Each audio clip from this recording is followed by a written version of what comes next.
Today I'm going to show you how I built my Master Sword from The Legend of Zelda, so you can hopefully make one yourself.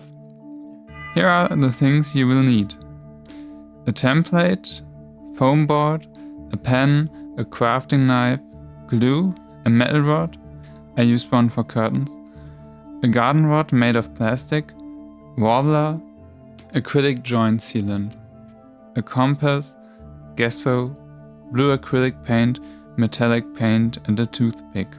You begin with transferring the template onto the foam board. You can achieve that by following the outlines with your pen.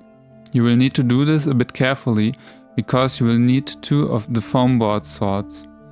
Those will be glued together later on. So after transferring the template, use your crafting knife to cut along the outlines. After that, take your template, put it on top of your cutout sword and use a blunt pencil and trace the inner lines of the blade. Then follow the groove with a pen, so you have a line where you cut along in a certain angle so you can give your blade an edge. Once you are done with the two foam board blades, use a tool to carve a gap for your metal rod into the foam board sword. Make sure the gap is long enough so the metal rod fits in, but also leaves out enough for the handle. When you are done with the two foam pieces, lay the rod into the gap and glue them together.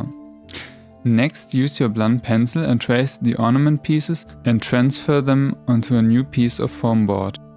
Cut them out so you have an ornament for every side of the crossguard. The next part is probably the most difficult part. You have to carve those pieces as you see them on the photo.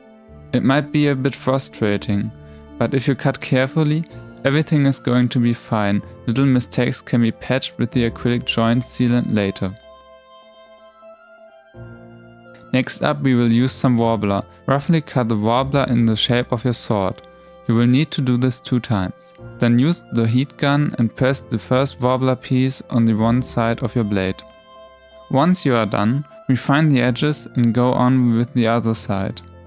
Press the edges together and cut the excess warbler. Now we need to work on the ornaments again.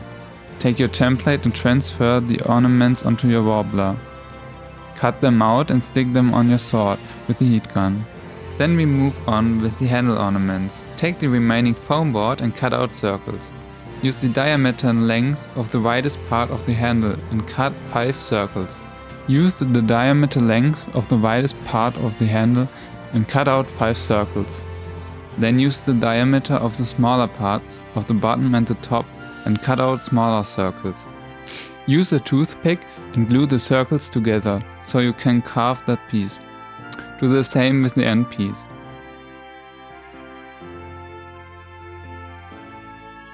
Once you are done, glue the garden rod with the ornament pieces onto your blade with a lot of hot glue. Seal it with more warbler. Now that everything is covered in warbler, transfer the Triforce with your template onto a new piece of warbler and glue it on your sword using the heat gun. To get it more even, paint it over with gesso and putty it with acrylic joint sealant. The diamond shaped thing can be achieved with the foam board carving technique. Put warbler on it and glue it on your sword. Use the template to make marks on your handle and cut out stripes of warbler to get the mesh on the handle. We are almost done. Refine with gesso and paint over your sword with the colors of your choice.